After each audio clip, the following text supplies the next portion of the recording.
अस्सलाम वालेकुम स्टूडेंट्स, मेरा नाम है फ़रीहा खान और आप देख रहे हैं लर्न इंग्लिश विद रोशनी। तो आज का जो एडिटोरियल है उसका टाइटल है डेथ पेनल्टी। अब सबसे पहले इसके टाइटल को चेक करते हैं, फिर मैं बताती हूँ ये एडिटोरियल जो है ये किस चीज़ के बारे में है। देखो, डेथ का मतलब क्या होता है? इसका मतलब है मौत, ठीक है। और पेनल्टी का मतलब होता है सज़ा, मतलब मौत की वो सज़ा जो कानून के तहत दी जाती है किसी बहुत बड़े जुर्म करने पर। देखो, आज का जो एडिटोरियल है इसमें वो बता रहा है कि पाकिस्तान जो है वो अपने लॉज को तब्दील कर रहा है जो कि डेथ पेनल्टी से रिलेटेड है। तो इसके साथ साथ वो फिर कुछ को सवाल खड़े कर रहा है। वो कह रहा है क्या ये जो तब्दीली आप लेकर आ रहे हो ये काफ़ी है हमारे जस्टिस सिस्टम को फेयर करने में? तो इन सब चीज़ों को वो आज के एडिटोरियल में डिस्कस करेगा। तो चलिए अब इसको स्टार्ट करते हैं। स्टार्ट करने का तरीका वही है कि हम हर सेंटेंस में हर वर्ड को ब्रेक करेंगे, उसके मीनिंग को समझेंगे, टेंस को समझेंगे, सेंटेंस स्ट्रक्चर को समझेंगे। तो चलिए अब इसको शुरू करते हैं। कह रहे it is a welcome step, कहता ये जो है एक अच्छा कदम है। देखो, ये जो वेलकम आया ना ये स्टेप के लिए आया है, मतलब ये एक ऐसा स्टेप है, एक ऐसा कदम है जो अप्रिशिएटेड है, जिसको सब अप्रिशिएट कर रहे हैं, जो कि एक पॉजिटिव स्टेप है। कह रहा ऑल बेट मतलब हालांकि, वन दैट फील्स, वन मतलब ये स्टेप की बात कर रहा है। कहता है कि ये वो वाला कदम है जो कि महसूस होता है।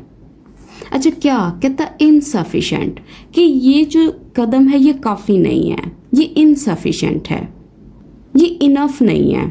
अच्छा, किस चीज़ में? कहता इन इट्स स्कोप, इसके स्कोप में, मतलब इसके दायराकार में, इसके पहलू में। मतलब ये वाला इसने कहा ये वाला जो आप स्टेप लेकर आए हो ठीक है ये पॉजिटिव है, लेकिन कहता है ये बहुत ही छोटा है, इसका दायरा बहुत छोटा है, इसमें सिर्फ और सिर्फ बहुत थोड़ी तब्दीलियां आ रही हैं। अगर इसका दायरा बड़ा होता तो इसमें ये और चीज़ों को मेंशन करता। अब ये वाला जो दायरा है इसमें इसने सिर्फ 2 जराइम को मेंशन किया है जो आगे वो बताएगा। देखो, इट यहाँ पे हमारा सब्जेक्ट है और ये जो इज लगा हुआ है ये यहाँ पे लिंकिंग वर्ब है, ठीक है। और ये जो चीज़ है ये सब्जेक्ट कॉम्प्लीमेंट है। अब ये वाला जो क्लॉज होती है ना, ये जिसके अंदर कोई मेन वर्ब नहीं होता, इसमें कोई एक्शन नहीं हो रहा होता, ये सिर्फ हमें ये बता रहा है कि ये कदम कैसा था। उसने कहा ये कदम जो है ये पॉजिटिव था, इसमें कोई एक्शन नहीं है। ये बिल्कुल उसी तरह से जिस तरह से हम कहते हैं शी इज़ अ डॉक्टर, या हम कहते हैं इट इज़ हेल्पफुल, मतलब ये ऐसे सेंटेंसेस होते हैं जिनमें कोई एक्शन नहीं हो रहा होता। अच्छा, अब ये जो इसने यूज़ किया है ना ऑल बेट का मतलब क्या होता है? इसका मतलब होता है ऑल दो, अगरचे, हालांकि, इवन दो। और ये जो चीज़ इसने यूज़ की है ना इनसफिशिएंट का मतलब क्या है? वो चीज़ जो नाकाफ़ी हो, जो इनएडिक्वेट हो। और स्कोप किसको बोलते हैं? रेंज को बोलते हैं, उसकी कवरेज को बोलते हैं, उसके आप ये समझ लो उसके एक्सटेंट को बोलते हैं कि वो कितनी दूर तक जाता है। अब आगे देखो, कह रहे द सेनेट, कहते ये जो सेनेट थी लास्ट वीक, पिछले हफ्ते, ये टाइम बता रहा है कब हुआ था एक्शन। कहता पास्ट, उसने पास किया। पास करने का मतलब क्या है? उसने अप्रूव किया है किसी चीज़ को, उसने एक्सेप्ट किया है, उसने मंजूर किया है। किस चीज़ को? अ बिल, एक बिल को, मतलब एक प्रपोज्ड लॉ को। अच्छा, क्यों किया है, क्यों मंजूर किया है? वो कह रहा है टू अबॉलिश करने के लिए, ऑफिशियली तौर पर ख़त्म करने के लिए, मनसूख करने के लिए। अच्छा, किसको? कहता द डेथ पेनल्टी, मौत की सज़ा को। अच्छा, किसके लिए, किन जुराइम के लिए? उसने कहा फॉर 2 स्पेसिफिक ऑफेंसेस, जो 2 खास ऑफेंसेस हैं, मतलब 2 खास जो जुर्म हैं उनके लिए। अब यहाँ पे एम डैश लगा दिया। अब ये वाले जो इसने यूज़ किया ना 2 स्पेसिफिक ऑफेंसेस, अब ये वाले जो जुराइम हैं उनके बारे में ये बात करेगा कि ये कौन से जुराइम हैं जिनके लिए इसने ऐसा लॉ जो है उसको पास किया है।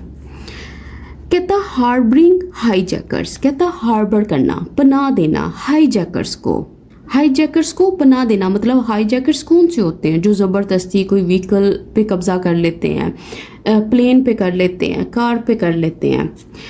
And stripping a women of her clothes in public, और किसी औरत के जो कपड़े हैं जबरन उतारना, इन 2 ऑफेंसेस के लिए। और कहाँ? इन पब्लिक मतलब आवाम के सामने। फिर एम डैश जो है ये क्लोज हो गई। उसके बाद कह रहा है इन आ बिट टू, कि ये वाले जो उसने काम किया है ना, ये जो उसने अबॉलिश किया डेथ पेनल्टी को, ये क्यों किया? उसने कहा इन आ बिट टू, एक कोशिश में किया है, या आप ये समझ लो इस चीज के लिए किया है। अच्छा, किस चीज़ के लिए किया है? कहता अलाइन करने के लिए। अलाइन करने का मतलब आपको पता है ना कि अलाइन विद का क्या मतलब क्या होता है? इसका मतलब होता है किसी चीज़ के साथ किसी चीज़ को मैच करना। अच्छा, किसके साथ बनानी है? उसने कहा पाकिस्तान लॉ, पाकिस्तान के जो कवानीन हैं उनकी विद ऑब्लिगेशंस, इनके साथ। ऑब्लिगेशंस का मतलब क्या है? ऑब्लिगेशंस का मतलब है ड्यूटीज, रिक्वायरमेंट्स, जो जिम्मेदारियां हैं। अच्छा, कौन सी ऑब्लिगेशंस हैं, कौन सी ये रिक्वायरमेंट्स हैं? कहता मेड, कहता जिनको बनाया गया था, जो कि तयशुदा है। किसके तहत? कहता under the GSP plus trade agreement, इसके तहत, इस मुआहदे के तहत। अच्छा, ये अग्रीमेंट किसके साथ था? उसने कहा विद द EU, इसके साथ था। और अब यहाँ पे लग गया फुल स्टॉप। हमारा सेंटेंस जो है वो यहाँ से स्टार्ट हो रहा है और यहाँ तक जा रहा है। 3 4 5 लाइंस का हमारा एक सेंटेंस है, इसलिए थोड़ा सा ये डिफ़िकल्ट भी है। अब इस सेंटेंस में वो क्या बात कर रहा है? देखो, वो कह रहा है कि ये जो सेनेट थी ना पिछले हफ्ते, उसने एक बिल को अप्रूव किया। अब ये जो बिल है ना, ये क्या काम कर रहा है? ये जो लॉ है ये डेथ सेंटेंस को 2 क्राइम्स के लिए एंड कर रहा है, इसलिए इसने यहाँ पे यूज़ किया अबॉलिश। अब ये 2 क्राइम कौन से हैं, ये इसने एम डैश के अंदर मेंशन कर दिए हैं, ठीक है। अब उसके बाद इसने आगे ये वाली जो चीज़, ये वाली जो इसने फ्रेज लिखी है ना, इन अ बिट टू, इसमें वो बता रहा है कि उसके पीछे रीज़न क्या है, क्यों इसने अबॉलिश किया है डेथ पेनल्टी को इन जुराइम के लिए। तो उसने बताया है कि ये जो तब्दीली है वो इसलिए है कि वो मैच करना चाहता है पाकिस्तान के लॉ को उन अग्रीमेंट्स के साथ, उन प्रोमिसेस के साथ जो कि किए गए थे ट्रेड अग्रीमेंट के तहत। और ये ट्रेड अग्रीमेंट किसके साथ था वो इसने यहाँ पे मेंशन कर दिया, EU इसके साथ। तो अब ये चीज़ देख लें कि ये इसने यहाँ पे इस चीज़ को एक्सप्लेन कर दिया। अब इसकी वो कैप चेक करते हैं। सबसे पहले ये देखो, अबॉलिश करने का मतलब क्या? अबॉलिश करने का मतलब होता है किसी चीज़ को ख़त्म करना, किसी चीज़ को मनसूख कर देना, रिवोक कर देना, एंड कर देना, एलिमिनेट कर देना। और ऑफेंसेस का मतलब होता है क्राइम्स, जुराइम जिसको बोलते हैं, वॉयलेशंस। और इसके बाद इसने यूज़ किया अलाइन। अलाइन करने का मतलब होता है मैच करना, मिलाना। ब्रिंग इनटू हार्मनी भी जिसको बोलते हैं, हम आहंगी पैदा करना। ऑब्लिगेशंस का मतलब क्या है? इसका मतलब है ये जो कमिटमेंट्स थी, ये जो इनकी रिक्वायरमेंट्स थी, जो प्रोमिसेस हैं, जो ड्यूटीज़ हैं। अच्छा, और उसके बाद इसने अग्रीमेंट मेंशन किया, जो सबको पता है ये पैक्ट की बात कर रहा है, मुआहदे की बात कर रहा है। अच्छा, ये जो चीज़ है ना डेथ पेनल्टी, इसको एक थोड़ा सा देख लेते हैं। देखो, एक होता है डेथ पेनल्टी, डेथ पेनल्टी हो गया, डेथ रो हो गया, डेथ पनिशमेंट हो गया। तो इन सब का मतलब होता है कैपिटल पनिशमेंट, मतलब सजाए मौत, ठीक है। मतलब इनमें से आपको कोई वर्ड्स भी नज़र आ सकते हैं और इन सब का मतलब यही होता है, सजाए मौत, ठीक है। उसके बाद ये जो इडियम है ना, to send someone to the gallows, या to send someone to the noose, या to send someone to the gibbet, इसका मतलब भी यही होता है कि किसी को डेथ पेनल्टी देना, किसी को सजाए मौत देना। तो ये वाली चीज़ें भी आपको नज़र आ सकती हैं जब आप एडिटोरियल्स को रीड करते हैं, ठीक है। Death penalty, death row, death punishment या capital punishment, to send someone to the gallows, noose और जिबेट, मतलब वही है जो भी मैंने बताया। अच्छा, इसके अलावा देखो यहाँ पे इसने यूज किया था एडिटोरियल के अंदर इन अ बिट टू। इसका मतलब क्या होता है? देखो इसका मतलब होता है किसी चीज के लिए, मतलब कोशिश में, कोशिश के तौर पर, और इसके बाद हमेशा बेस फॉर्म यूज होती है, ठीक है। और उसके बाद अगर ये यहाँ पे खाली टू लगाता तब भी ये वाली जो बात थी ये कन्वे हो जानी थी। टू का मतलब भी यहाँ पे यही है, कुछ करने के लिए, ठीक है। इसके बाद भी आप बेस फॉर्म यूज करोगे। उसके बाद है इन ऑर्डर टू, और इसके बाद भी बेस फॉर्म होती है। इन ऑर्डर टू का मतलब भी यही होता है किसी मकसद के लिए या कुछ हासिल करने के लिए। और ये जो चीज है ना विद अ व्यू टू, इसका मतलब भी यही है कि मतलब इस नियत के साथ या इस इरादे के साथ, लेकिन विद अ व्यू टू के बाद आप वी प्लस आईएनजी लगाओगे, मतलब यहाँ पे जेरेंट आएगा। तो इन चीजों को आपने याद रख लेना है। अब यहाँ पे क्या यूज हुआ था? यहाँ पे यूज हुआ था इन अ बिट टू, मतलब इस चीज की कोशिश में। अब इसको आगे कंटिन्यू करते हैं। कहता अ क्लॉज। देखो क्लॉज क्या होते हैं? ये जो छोटा सा हिस्सा, ठीक है। क्लॉज का मतलब आप ये समझ लो एक छोटी सी कंडीशन या एक छोटा सा सेक्शन। ये जो लीगल डॉक्यूमेंट था उसमें से एक छोटा सा सेक्शन। अच्छा किसका? कहता ऑफ द ट्रेड अग्रीमेंट। इसका मतलब ट्रेड अग्रीमेंट का एक छोटा सा हिस्सा। कहता रिक्वायर्स, वो रिक्वायर करता है, वो जरूरी बनाता है। अच्छा किस चीज के लिए और किस चीज को?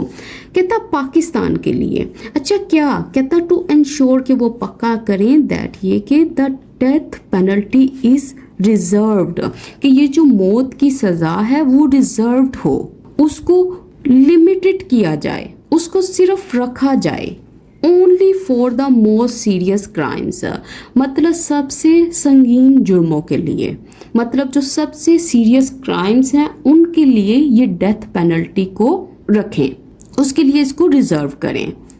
अच्छा अब जल्दी से इसकी वो कैप चेक करो। देखो क्लॉज का मतलब क्या होता है? क्लॉज का मतलब मैंने आपको बता दिया है। इसको प्रोविजन भी आप बोलोगे, या उसका जो आर्टिकल है, उसका जो सेक्शन है, आप वो समझ लो। उसका एक जो हिस्सा है, उसकी जो लीगल कंडीशन है, वो वाली जो चीज़ है, और जिसकी है वो ऑफ लगा के ऑफ प्रपोजिशन के ज़रिए इसने बता दिया।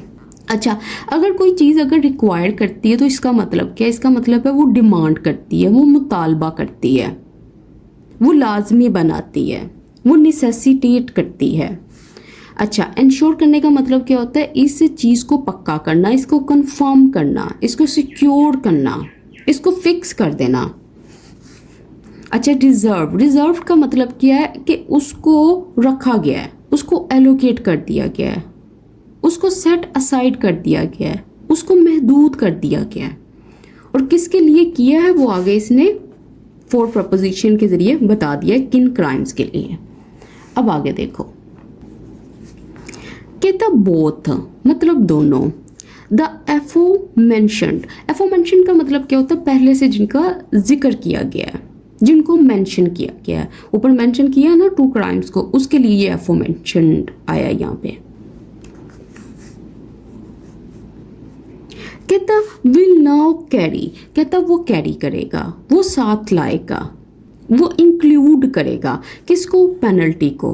पेनल्टी का मतलब क्या? सजा को, पनिशमेंट को। अच्छा किस चीज़ की? ऑफ लाइफ इम्प्रिजनमेंट, इसकी मतलब उम्र कैद की सजा को। अच्छा अब यहाँ पे लग गया फुल स्टॉप। देखो अब इसने बता दिया है कि देखो इसका तरीका देखो, उसने सेंटेंस को डिज़ाइन कैसे किया हुआ है। मैं थोड़ा सा इसको और जूम कर लेती हूँ।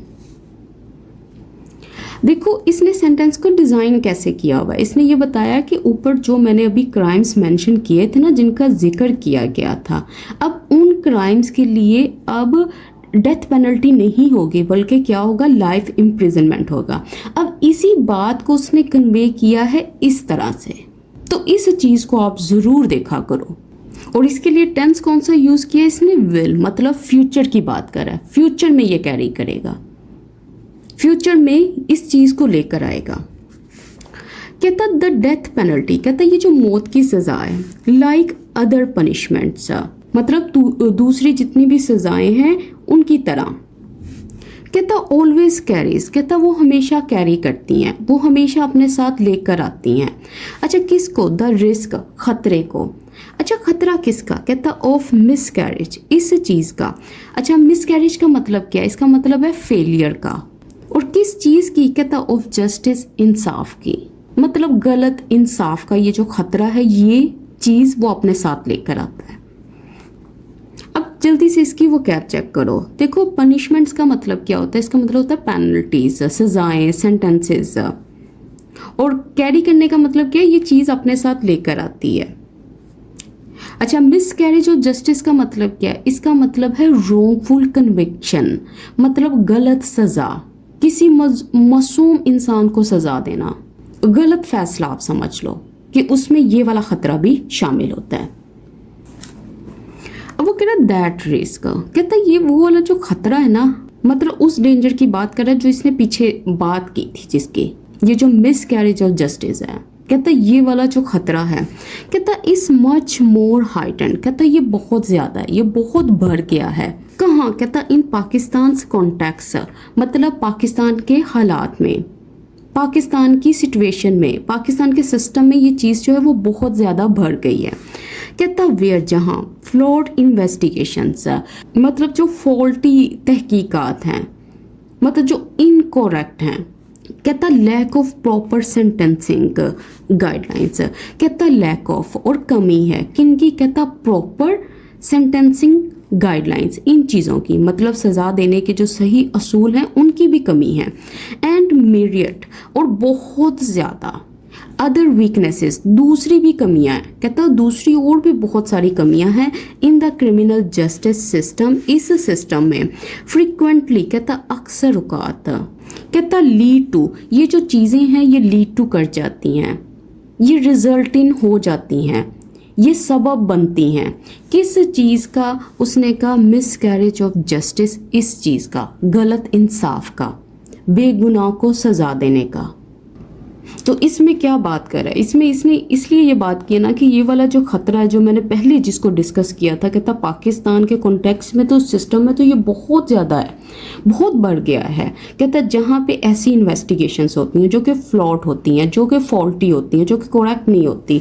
और कहता ये वाली जो गाइडलाइंस हैं, सज़ा देने की जो गाइडलाइंस हैं, उनकी कमी जो है, और इसके अलावा कहता और भी बहुत सारी जो कमियाँ हैं क्रिमिनल जस्टिस सिस्टम में, कहता इनकी वजह से क्या होता है?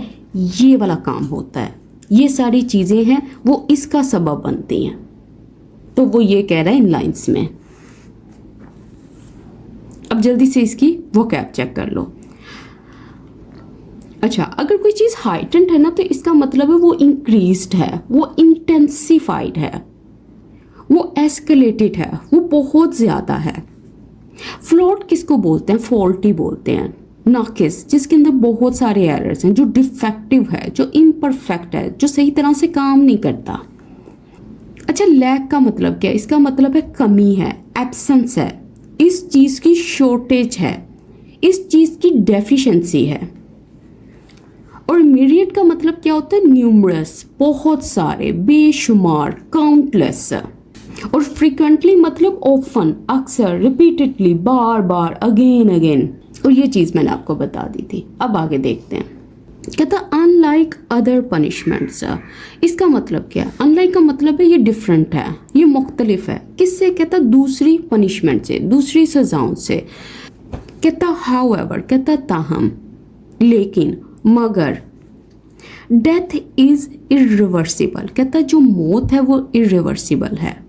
तो इसमें कहने का मतलब क्या है? इसमें कहने का मतलब है अगर दूसरी जो सज़ाएं हैं ना, जैसे अभी मैंने मेंशन की थी, फाइन हो गया, दूसरी हो गई, कहता उनको करेक्ट किया जा सकता है अगर उसमें मिस्टेक होती है।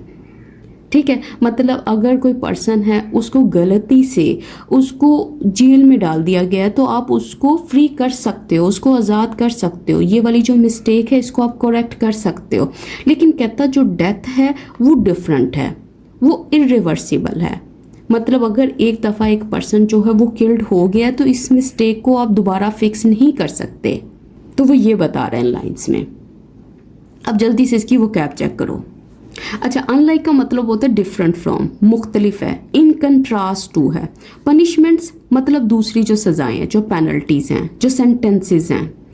अच्छा, इरिवर्सिबल मतलब फाइनल है, जो परमानेंट है, जो अनचेंजेबल है, जिसको आप तब्दील नहीं कर सकते, जिसको आप ये समझ लो, जिसको आप अनडू नहीं कर सकते। अब आगे देखो, वो कह रहा है कैपिटल पनिशमेंट, कहता है ये जो सजाए मौत है, देखो इसलिए मैंने ये वाले वर्ड्स जो हैं आपको पहले कवर करवा दिए थे। कैपिटल पनिशमेंट का मतलब है डेथ पेनल्टी, मतलब सजाए मौत। कहता इज ऑल्सो क्रूल, कहता ये भी क्रूल है। क्रूल का मतलब क्या, ये भी बहुत हार्श है, ये पेनफुल है, ये इनह्यूमन है। कहता इफ वन कंसीडर द डेग्रेडेशन, कि अगर कोई पर्सन है वो इस चीज के बारे में सोचे, किसके बारे में, ये जो डेग्रेडेशन है, मतलब ये जो बेइज्जती है, ये जो इंसल्ट है, ये जो ह्यूमिलेशन है, अगर इस चीज को अगर वो कोई पर्सन कंसीडर करे, कहता कौन सी डेग्रेडेशन, कौन सी बेइज्जती, कौन सी ह्यूमिलेशन, कहता that death row inmates are put through, कहता ये वो वाली बेइज्जती है या ये वो वाली जिल्लत है, कहता जिनसे उन कैदियों को गुजरना पड़ता है जो कि डेथ रो पे हैं, मतलब जो सजाए मौत के मुंतजिर हैं, वो वाले जो कैदी हैं। कहता as part of their punishment, as part of मतलब के हिस्से के तौर पर, किसके हिस्से के तौर पर, उसकी पनिशमेंट के, उनकी सजा के। फिर लग गया यहाँ पे फुल स्टॉप, और यहाँ से यहाँ तक हमारा सेंटेंस है। अब जल्दी से इसकी वो कैप चेक करो। कैपिटल पनिशमेंट मतलब डेथ पेनल्टी। क्रूल का क्या, इसका मतलब इनह्यूमन, गैर इंसानी, हार्श, बहुत ही सख्त, बहुत ही ब्रूटल, बेरहम।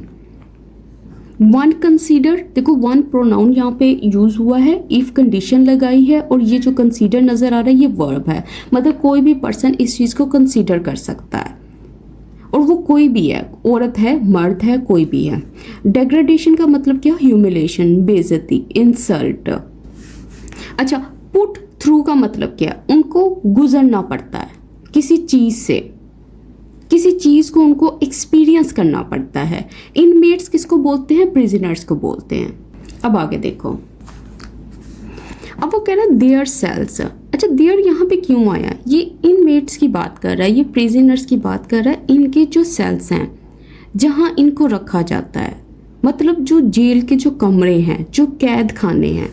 कहता आर अमंग, इसका मतलब क्या, कहता ये शामिल हैं, ये इनमें से हैं। अच्छा, किन में से, कहता the most overcrowded and miserable in our jails, मतलब हमारी जेलों में जो निहायत ही तकलीफ दे या सबसे ज्यादा या हद से ज्यादा भरे हुए जो कमरे हैं, उनमें ये शामिल हैं, उनमें इनके सेल्स हैं। और ये जो इसने यहाँ पे यूज किया है ना, इधर देखो, इन आवर जेल्स, यहाँ पे ये जो असल में ना पाकिस्तान की बात कर रहा है, ये उन प्रिजन्स की बात कर रहा है जो हमारे मुल्क में है, इसलिए इसने यहाँ पे यूज किया इन आवर जेल्स। और मिजरेबल का मतलब यहाँ पे क्या है, इसका मतलब है वो अफसुर्दा हैं, वो तंग हैं, वो अनकंफर्टेबल हैं, वो बहुत ही बुरे हालात हैं।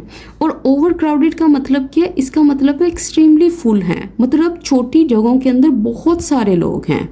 फिर सेमीकोलन, कहता देन, फिर there is the psychological toll, कहता फिर वहां पे आता है जहनी दबाव या जहनी डैमेज। साइकोलॉजिकल टोल का मतलब क्या है, जहनी असर या नुकसान, मतलब मेंटल एंड इमोशनल डैमेज।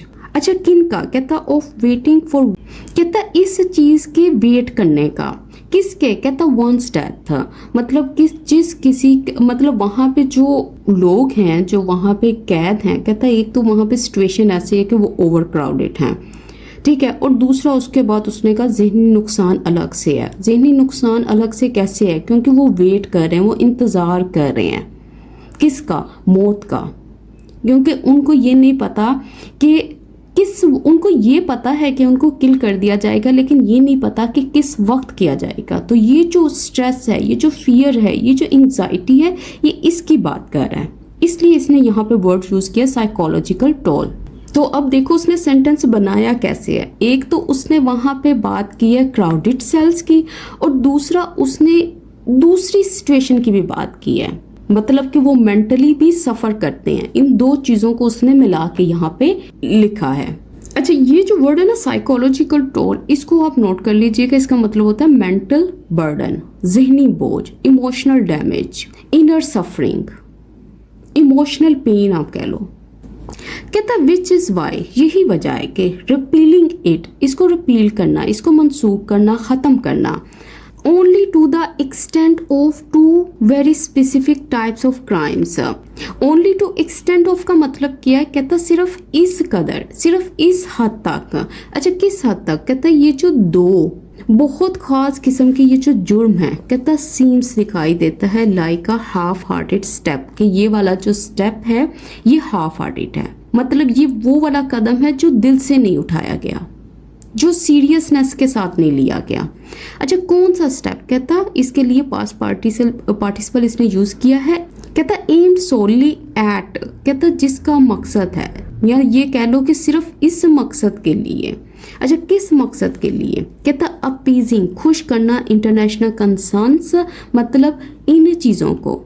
तो इसमें असल में कह रहा है कि ऐसा लग रहा है ये जो आपने कदम लिया है ना, ये दिल से नहीं लिया। ये जो एक्शन है ये ऐसा लग रहा है कि सिर्फ और सिर्फ आप जो है ना सेटिस्फाई करना चाह रहे हो, दूसरी कंट्रीज़ की जो वरीज हैं उनको सेटिस्फाई करना चाह रहे हो, या उनको काम करना चाह रहे हो, जैसा कि EU है जिसको डिस्कस किया गया है इसने पीछे। अच्छा, कंसर्न्स क्या चीज़ होती है? कंसर्न्स वरीज होती हैं, मतलब उनकी जो फ़िक्रें हैं, उनके जो इश्यूज़ हैं, उनके जो ऑब्जेक्शंस हैं, उनके जो एतराज़ात हैं। और अपीजिंग का मतलब होता है सेटिस्फाई करना, किसी को खुश करना, किसी को काम करना, किसी को पैसिफाई करना, किसी को मनाने के लिए कोई स्टेप किया गया है। अब आगे देखो। अच्छा, और ये जो रिपीलिंग है, रिपील का मतलब क्या होता है? रिपील का मतलब होता है किसी चीज़ को कैंसिल कर देना, किसी चीज़ को आप ये समझ लो रिवोक कर देना, एबॉलिश कर देना। कह रहे द मैनर, कहता ये जो मेथड था, ये जो तरीका था, मतलब जिस तरीके से, कहता in which the bill was passed, कहता जिस तरीके से इस बिल को पास किया गया था ना, ये जो मैनर है, कहता ये सुजेस्ट करता है, ये किसी चीज़ को शो करता है। क्या? दैट ये कि देयर वॉज लिटिल कॉन्सिडरेशन, कि वहाँ पे बहुत ही कम जो है वो सोच विचार थी, बहुत ही कम तवज्जो या गौर व फिक्र थी। अच्छा, किसको, किसके लिए? कहता गिवन, दी गई, to the morals and ethics of the death penalty. इस चीज़ को देखो, इसका मतलब क्या है? ये जो इसने मेंशन किया ना, to the morals and ethics of death penalty, मतलब उन्होंने सीरियसली इस चीज़ के बारे में गौर व फिक्र नहीं किया कि क्या ये डेथ पेनल्टी जो है ये राइट है कि रॉन्ग है, फेयर है कि अनफेयर है। मॉरल्स एंड एथिक्स का मतलब भी यही है कि इखलाकी जो असूल हैं, जो इखलाकियात हैं। कहता विच, मतलब जो, कहता as the law minister remark, कहता जैसा कि जो लॉ मिनिस्टर थे उन्होंने रिमार्क किया, उन्होंने कहा, उन्होंने निशानदेही की। कहता स्टिल अप्लाइज टू, कहता ये वाली जो डेथ पेनल्टी है अभी भी अप्लाई होती है, अभी भी ये लागू होती है। कहता किसको? कहता टू ओवर 100 ऑफेंसेस, कहता जो 100 से ज़्यादा जो क्राइम्स हैं उनके ऊपर ये आज भी लागू होती है, आज भी अप्लाई टू होती है। अच्छा, जल्दी से ये देख लो, कंसिडरेशन का मतलब क्या होता है? थॉट, सोच, जो अटेंशन थी, जो गौर व फिक्र था, जो डीप थिंकिंग थी। अब वो कह रहे थे ट्रेजरी बेंचेस। अच्छा, इससे मुराद क्या है? इसका मतलब है गवर्नमेंट मेंबर्स जो हैं, जो पार्लियामेंट में हैं। कहता वर क्वाइट क्लियर, कहता वो बिल्कुल क्लियर थे, बिल्कुल वाजिया थे, मतलब उन्होंने क्लियरली कहा था, शो किया था, इस चीज़ के बारे में कोई कन्फ्यूजन नहीं थी। दैट ये कि the changes were being made, कि ये जो तब्दीलियाँ थी ये की जा रही थी। अच्छा, क्यों की जा रही थी? कहता keeping the GSP plus in mind, इस चीज़ को मद्देनज़र रखते हुए। किस चीज़ को? इस चीज़ को। तो इसमें बता रहा है कि जो मेन रीज़न था इन तब्दीलियों का वो था रूल्स को फॉलो करना। और वो किसके रूल्स थे? कहता वो इस अग्रीमेंट के जो रूल्स थे, जो एक्सपेक्टेशंस थी, उनको मद्देनज़र रखते हुए ये सारी तब्दीलियाँ की गई। अब यहाँ पे आ गया फुल स्टॉप। देखो ये सेंटेंसेस जो है ना ये बहुत अच्छे बने हुए हैं। अगर आप इसको मज़ीद ब्रेक करो ना तो आपको पता चलेगा इसमें इसने कितनी बातें की हैं। एक इसने ये बात की है यहाँ पे, अगर आप इसको देखो क्वाइट क्लियर वाली, कि उसने कहा कि जो गवर्नमेंट मेंबर्स थे वो बिल्कुल क्लियर थे, उनमें कोई कन्फ्यूजन नहीं थी। अच्छा, किस में कन्फ्यूजन नहीं थी, ये एक सेंटेंस हो गया। दूसरा ये कि उन्होंने कहा कि लीगल चेंजेस जो थी वो रैंडम नहीं थी, मतलब उन्होंने वैसे ही नहीं की थी कि बस सोचा कि अब इसको कर दो, ये तब्दीलियां ले आओ।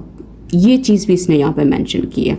तीसरा उसने कहा कि ये जो तब्दीलियां थी ये एक पर्पस के तहत की गई, एक मकसद के तहत की गई, और ये मकसद क्या था, ये था फॉलो करना GSP प्लस रूल्स को। तो इन चीज़ों की वजह से ये सारा काम हुआ है। और देखो इतनी बातों को उसने इतनी लाइंस में कन्वे किया है। अगर आप किसी चीज़ को कीप इन माइंड करते हो तो इसका मतलब है आप उसको माइंड में रखते हो, उसको कंसीडर करते हो, उसको टेक इन टू अकाउंट करते हो, उसको मद्देनजर रखते हो। अब आगे देखो, कह रहा है those oppose to the bill.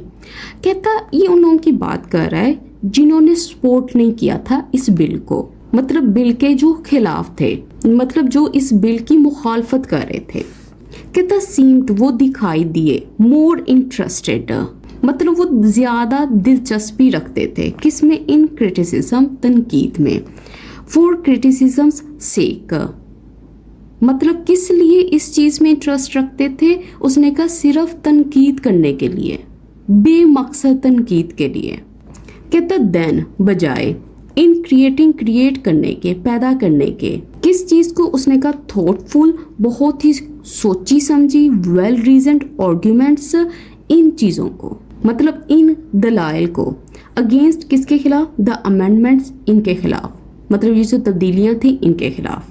तो इसमें कह रहा है कि कुछ लोग जो थे जो बिल के खिलाफ थे उन्होंने कोई लॉजिकल रीजंस नहीं दिए थे, ऐसा लग रहा था वो सिर्फ कंप्लेन करना चाहते थे, वो सिर्फ एतराज करना चाहते थे। वो क्यों डिसएग्री करते हैं ये उन्होंने मेंशन ही नहीं किया था, मतलब उनकी जो तनकीद थी वो बिल्कुल ही आप ये समझ लो बेमायनी थी। अच्छा, अपोज करने का मतलब होता है कि वो ऑब्जेक्ट कर रहे थे, वो अगेंस्ट थे, वो इसको सपोर्ट नहीं कर रहे थे। अच्छा, और इसके अलावा क्रिटिसिज्म का मतलब होता है किसी चीज़ को आप ये समझ लो डिसअप्रूवल, या आप समझ लो फॉल्ट फाइंडिंग, ऐब निकालना। अच्छा, थॉटफुल का मतलब होता है वो चीज़ जो बहुत ही गौर फिक्र से हो, जो रिफ्लेक्टिव हो, जो कंसीडर्ड हो, जो समझदारी से हो, जो केयरफुली प्लान्ड हो। वेल रीजन्ड का मतलब होता है लॉजिकल, रैशनल, जो सेंसिबल हो, जो वजह रखती हो। और अमेंडमेंट्स किसको बोलते हैं, तब्दीलियों को बोलते हैं, रिफॉर्म्स को बोलते हैं, चेंजेस को बोलते हैं। अब वो कह रहा है दिस सजेस्ट, दिस मतलब किसकी बात कर रहा है, ये जो पीछे इसने बात की है। कहता है ये जो चीज़ है ये सजेस्ट करती है, ये शो कर रही है, ये इंडिकेट कर रही है, ये इस बात की तरफ इशारा करती है that attitude towards capital punishment. कहता है ये जो रवैया है कैपिटल पनिशमेंट की तरफ, मतलब एटीट्यूड से मतलब क्या है, लोगों के जो ओपिनियंस हैं, लोगों का जो माइंड सेट है, लोगों की जो थिंकिंग है डेथ पेनल्टी को लेकर, कहता हैवंट चेंज्ड सिग्निफिकेंटली। कहता वो ज़्यादा तब्दील नहीं हुई, मतलब नुमाया तौर पर उसमें कोई तब्दीली नज़र नहीं आई। अब इसकी वो कैप चेक कर लो। देखो सिग्निफिकेंटली का मतलब होता है ग्रेटली, नोटिसेबली, नुमाया तौर पर, बहुत ज़्यादा। कह रहा था करंट मतलब मौजूदा क्रिमिनल जस्टिस सिस्टम, कहता डील्स, कहता ये निपटता है क्रूलिटी के साथ, जुल्म के साथ, इन रिस्पॉन्स टू क्रूलिटी, मतलब वो जुल्म का जवाब भी जुल्म से दिया जाता है इस वाले क्रिमिनल जस्टिस सिस्टम में। कहता बी इट प्रूवन, कहता चाहे ये प्रूवन हो, मतलब चाहे ये बात कंफर्म हो जाए कि ये जो पर्सन है ये गिल्टी है, और मियरली अलेज्ड मतलब ये समझ लो कि या फिर बगैर प्रूफ के उसके ऊपर जो इल्जामात लगे हैं। कहता इंस्टेड ऑफ रिफ्लेक्टिंग, कहता बजाय इसके कि वो रिफ्लेक्ट करें, वो डीपली सोचें, वो सीरियसली किसी चीज़ के बारे में सोचें, गौर फिक्र करें कि हाउ क्राइम में बी डिटर्ड, कि किस तरह से इन क्राइम को डिटर किया जा सकता है, इनको रोका जा सकता है, बेटर मतलब अच्छी तरह से, और क्रिमिनल्स रिफॉर्म्ड, और इन चीज़ों के बारे में मतलब सुधार लाने के बारे में, मुजरिमों को सुधारने के लिए। देखो अब इसमें कह रहा है कि जो मौजूदा क्रिमिनल जस्टिस सिस्टम है ना, वो जुल्म का जवाब जुल्म से देता है। कहता है चाहे जुर्म जो है वो साबित हो चुका है या सिर्फ इल्ज़ाम लगा है। कहता बजाय इसके कि वो गौर फिक्र करे। अच्छा किस बात पर? कहता इस बात पे कि जुर्म को बेहतर तौर पर कैसे रोका जा सकता है। और दूसरा उसने क्या कहा है, क्रिमिनल्स रिफॉर्म्ड, मतलब मुजरिम को कैसे बेहतर इंसान बनाया जा सकता है। कहता इन चीज़ों पे रिफ्लेक्ट ऑन ही नहीं होता। अब वो कह रहा है this is not how society keeps healthy. कहता ये नहीं है, ये वो तरीका नहीं है जिससे जो समाज है या मुआशरा है वो सेहतमंद रहता है। यहाँ पे हेल्दी से मुराद क्या है? इसका मतलब है कि ये वो तरीका नहीं है जिससे जो सोसाइटी है वो फेयर रहती है, बैलेंस्ड रहती है, वो अच्छी रहती है, वो इंसाफ पर मबनी रहती है। कहता the penal system should hate the crime, कि जो पीनल सिस्टम है उसको नफरत करनी चाहिए क्राइम से। कहता not the criminal and this एंटेल्स respecting human dignity. और कहता ये जो चीज़ है ये एंटेल करती है, ये रिक्वायर करती है, ये ज़रूरी बनाती है किस चीज़ को? रिस्पेक्टिंग ह्यूमन डिग्निटी, कि आप रिस्पेक्ट करो, आप इंसान की इज्जत और हुर्मत का ख्याल रखो। एंड प्रायोरिटाइजिंग, और तरजीह दो किसके ऊपर? रिहेबिलिटेशन, इस चीज़ के ऊपर। अच्छा रिहेबिलिटेशन का मतलब क्या होता है? इसका मतलब होता है किसी पर्सन को मदद करना ताकि वो बेहतर हो सके और सोसाइटी में वापस जा सके। एंड रिफॉर्म, और ये जो तब्दीलियां हैं, ये जो चेंजेस हैं। अच्छा अब यहाँ पे लग गया हमारा फुल स्टॉप। देखो ये बहुत ही अच्छा इसने सेंटेंस बनाया। इसने कहा है कि ये जो जस्टिस सिस्टम है ना उसको क्राइम के ऊपर फोकस करना चाहिए, ना कि पर्सन से हेट करनी चाहिए। कहता जो क्रिमिनल्स हैं उसको आप ट्रीट करो बेसिक ह्यूमन रिस्पेक्ट के साथ, और ये जो सिस्टम है उसको कोशिश करनी चाहिए कि आप उनको बेहतर इंसान बनाओ। तो ये जो मकसद है वो क्या होना चाहिए? रिफॉर्म होना चाहिए, ना कि उनको पनिश करना। अच्छा अब जल्दी से इसकी वो देख लें। देखो प्रायोरिटाइजिंग का मतलब होता है किसी चीज़ पे फोकस करना, उसको तरजीह देना, उस पर तवज्जो देना, उसको इम्पोर्टेंस देना। रिहेबिलिटेशन का मतलब क्या होता है? इसका मतलब होता है रिफॉर्मेशन, मतलब इस्लाह, कुरेक्शन, या आप ये समझ लो किसी इम्प्रूवमेंट, ये जो प्रोसेस होता है इम्प्रूवमेंट का, उस चीज़ की बात कर रहा है। कहता इन दिस पेपर्स व्यू, कहता ये वाला जो पेपर है इस अखबार के नज़दीक या इस पेपर के मुताबिक द डेथ पेनल्टी अचीव्स, ये जो डेथ पेनल्टी है वो अचीव करती है, हासिल करती है नन ऑफ दोज एम्स, कि ये जितने मकासद इसने ऊपर बताए हैं उनमें से किसी को भी ये अचीव नहीं करता। एंड मस्ट बी अबैंडन, और इसको लाजमी अबैंडन कर देना चाहिए, उसको तर्क कर देना चाहिए, उसको छोड़ देना चाहिए। देखो अबैंडन करने का मतलब भी यही होता है एंड कर देना, किसी चीज़ को ड्रॉप कर देना, कंटिन्यू कर देना। Pakistan penal system needs a broader principled re evaluation. कहता पाकिस्तान का जो पिनल सिस्टम है उसको ज़रूरत है ब्रॉडर। ब्रॉडर का मतलब क्या है? बहुत ही वसी, वो चीज़ जो इंक्लूसिव हो, जो बड़े पैमाने पर हो। प्रिंसिपल्ड का मतलब क्या है? जो असूली हो, जो इखलाकी असूलों पर मबनी हो। और री इवेल्युएशन का मतलब क्या होता है? दोबारा जायजा लेना, नए सिरे से गौर फिक्र करना। तो असल में इसमें ये भी इसने बातें की है ना कि ये जो आप उसने कहा है ना कि इसको सिस्टम को आप री इवेल्युएट करो, तो इसमें कह रहा है कि पाकिस्तान का जो जस्टिस और पनिशमेंट सिस्टम है, एक तो उसको अच्छे से रिव्यू करो, उसको देखो, और ये जो रिव्यू होना चाहिए ये सरफेस लेवल का नहीं होना चाहिए, ये ऊपर से नहीं होना चाहिए, ये छोटा नहीं होना चाहिए, ये इंक्लूसिव होना चाहिए, इसमें इसका दायरा बड़ा होना चाहिए, ये डीप होना चाहिए, ये थॉटफुल होना चाहिए, और ये किस चीज़ के ऊपर बेस्ड करना चाहिए, ये चीज़ें इसने यहाँ पे मेंशन की हैं कि उसमें फेयरनेस भी हो, जस्टिस भी हो और स्ट्रॉन्ग मॉरल वैल्यूज़ भी हों। तो ये बात करके इसने यहाँ पे अपना एडिटोरियल ख़त्म कर दिया। अब जल्दी से इसके ऊपर क्विज देख लेते हैं। देखो पहला क्वेश्चन है based on the editorial tone how does the author likely feel about using capital punishment as a tool for justice. इसके ऑप्शंस देखो, strongly supportive specially for severe crimes, B neutral provided legal procedures are followed, C opposed arguing it doesn't fulfill justice or deter crime, और D option है supportive only when it is approved by international authorities। अब next देखो वो कह रहे हैं which of the following can be reasonably inferred from the sentence the penal system should hate the crime not the criminal. Option 1 कहता punishment should be harsh to maintain discipline. B all criminals should be pardoned regardless of their crime. C है the focus should be on justice not revenge. D है only first time offender deserve reform. इसका answer आपने देना है।